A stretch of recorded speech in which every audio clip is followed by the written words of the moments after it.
Hello guys! Hello para to sa lahat ng mga Aquarius. Welcome dito sa aking channel, Kapalaran 888. Welcome guys. Okay, so this is your first cards. First deck tayo. So, intuition mo is reverse. Reverse na intuition. Aquarius to. Direction, balance, and flow. So, dito Aquarius, sinasabi ng baraha sa'yo na siguro hindi ka masyadong nakikinig sa instinct mo, sa intuition mo. Yung parang gumagawa ka ng desisyon na hindi mo pinag-iisipan. So, this month of August, sinasabi ng baraha na kailangan mong makinig sa sinasabi ng iyong intuition. Direction, tinatanong ka, Aquarius ng baraha na this is 10, where are you heading? Where are you going? Parang ganon. So, there's a completion eh. So, kung saan ka man papunta, ano man itong landas na tatahakin mo, maybe this is the month na pupunta ka na ng ibang bansa, or this is the month na uuwi ka ng Pilipinas, or maybe lilipat ka ng bahay, lilipat ka ng career, or maybe uuwi ka ng probinsya because you're pregnant, or kung ano man to na plano mo. Balance. Sinasabi ng baraha sa'yo dito na for the month of August, posibleng makuha mo yung balance, makuha mo yung light and dark moments. 'Di ba? Yung parang kaya mong timbangin ang sitwasyon sa buwan na to, and you're going with the flow lang. So, nakikita ko na sobrang maganda yung takbo ng buwan na to para sa'yo. Okay, Aquarius? Basta makinig ka lang sa sinasabi ng iyong intuition.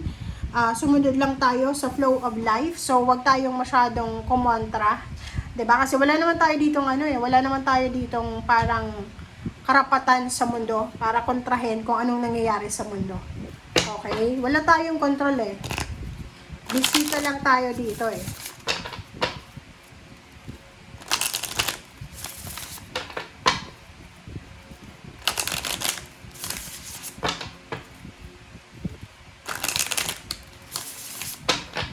Alright, so tingnan natin dito sa second deck.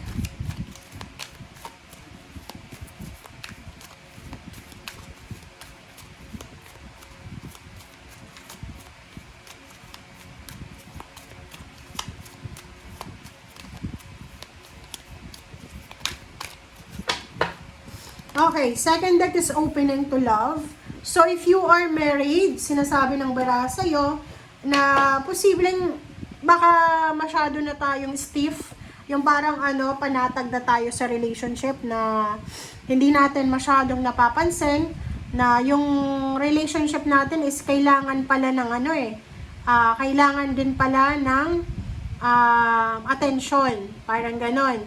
So, dito sinasabi ng baraha sa'yo na you need to be open sa kung ano man. Like, for example, may gustong makipagkaibigan sa'yo, pwede kang makipagkaibigan, or sinasabi ng baraha na kung may mga taong gustong makipag-usap sa'yo, makipag-usap ka, 'di ba?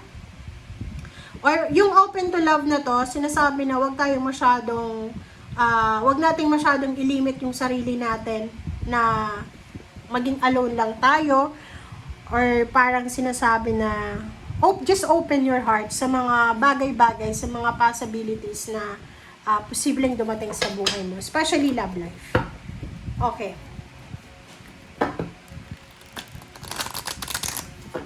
Okay, Aquarius.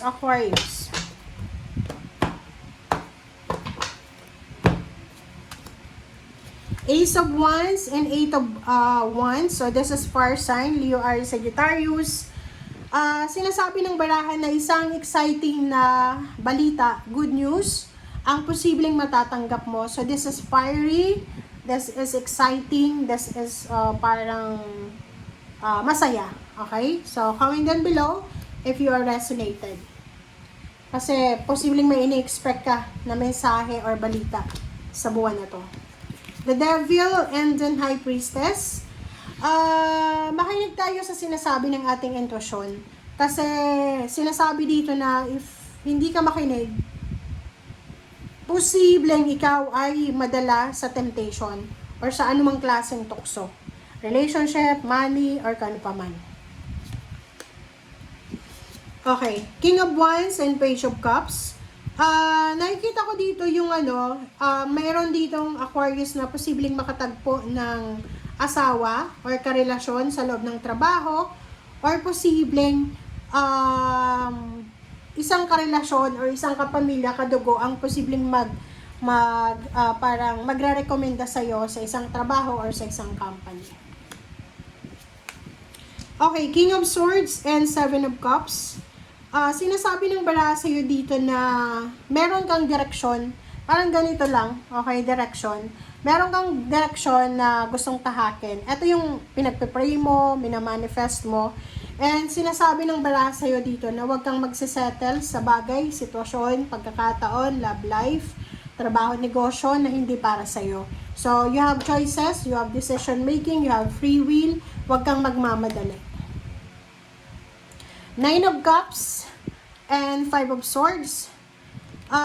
Sinasabi ng bara sa'yo dito na para daw maging masaya ka emotionally, yung talagang totoong kaligayahan, may kailangan kang i-give up. Hindi ko alam kung maybe this is love life, or maybe this is family, career, basta mayroon ka daw na i-give up. Kung gusto mo daw na matupad yung plano mo, emosyon, or relationship, wag mo daw, o kailangan mo daw i-give up siya.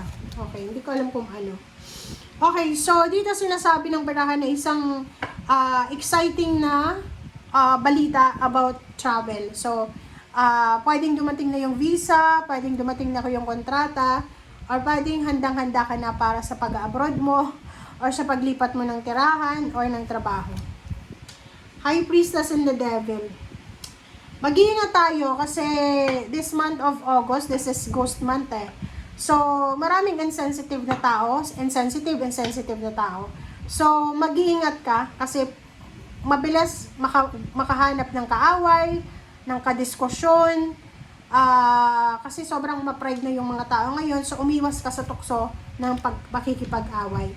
Dalawa yung Five of Swords mo dito, so sinasabi ng bara sa'yo na kung gusto mo daw na maging maayos yung relationship mo sa trabaho, kasi parang may mga issue sa relationship ng trabaho, like mga, di ba, magkakatrabaho, pwede may nag-aaway-away, yung boss, kaaway yung empleyado, parang ganun. So, may kailangan kang i-let go para maayos ito.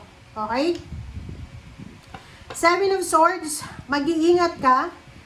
Yun yung sabi ko sa'yo eh. Five of Wands, hindi maganda to. Five of Wands and Seven of Swords, mag-iingat ka sa mga kaibigan mo, kakilala, katrabaho, kapamilya, kakilala na alam mo na masama ang ugali, dahil posibleng pinagpaplanuhan ka eh, 'di ba, na hindi maganda.